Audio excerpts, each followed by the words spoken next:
Who is the most successful coaches in the world? 99% is the people who was there. Luis Enrique was the only manager Cristiano Ronaldo ever asked for, but he was right about something far bigger than one manager, and both Paris and United just proved it. But 5 years ago, it made no sense. Why would Ronaldo want a manager who despises ego? Enrique nearly got himself sacked over a clash with Lionel Messi. He coldly cut an icon and a captain on the eve of a European championship. On paper, Enrique looks like a disaster for Ronaldo, not a solution. But the reality is far more logical. When he returned to United, he was 36 years old. Why does this matter? At that age, Ronaldo didn't come back to rebuild United. He had already seen what happens to a club with no authority.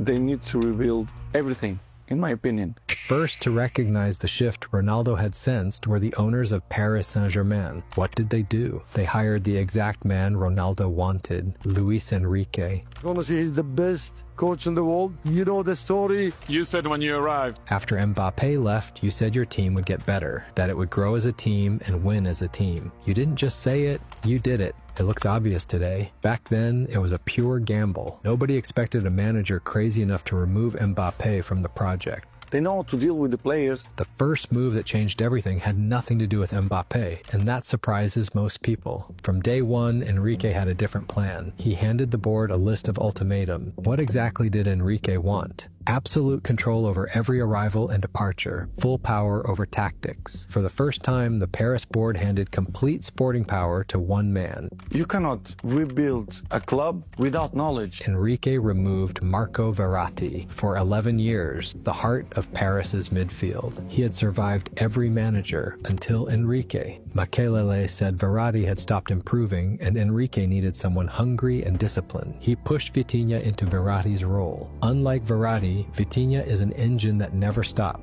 90-minute. Proof of how well the move worked came in May 2024. Luis Enrique said it out loud. Vitinha is without doubt PSG's player of the season. If you add up all his football qualities, he is our best player. And he added the key. Vitinha never loses the ball. For Enrique's system, that's everything. But the real problem was still coming. Mbappé's first season was just a test of his authority. Enrique started doing what would get any other manager fired on the spot. He rotated the best player in the world. It looked like Enrique was strangling his own attack, instead of building everything around Mbappé's speed on the counter. And then the gamble nearly cost him everything. 2 defeats to Dortmund in the Champions League semi-final. The fans lost their minds. He was taking the best player off the pitch, and they still crashed out of the Champions League. But those 2 defeats only sped everything up. They killed any hope that Mbappé would stay. With Mbappé gone, 40 guaranteed goals a season vanished, which opened the door for Dembélé. But not in the way most expected. Just as Vitinha was not a copy of Verratti, Dembélé does not take over Mbappé's role as a goalscorer. Dembélé became an attacking point guard, and that changes everything. At Barcelona, he was a classic winger. Under Enrique, he became a far more intelligent player, with 2 equally strong feet. Playing through the middle made him unpredictable. He became a completely different player after Mbappé, and that was no accident. Because Paris started signing player profiles that confused everyone. Enrique's biggest signing was a defensive teenager. France couldn't believe it. The team's average age in the Champions League, just 23.6, the youngest side ever capable of that level. At United, Ronaldo had complained about the mentality of the young players. He was stunned they didn't use him as an example. In Paris, Enrique built the youngest team in Europe, but with a mentality United never had.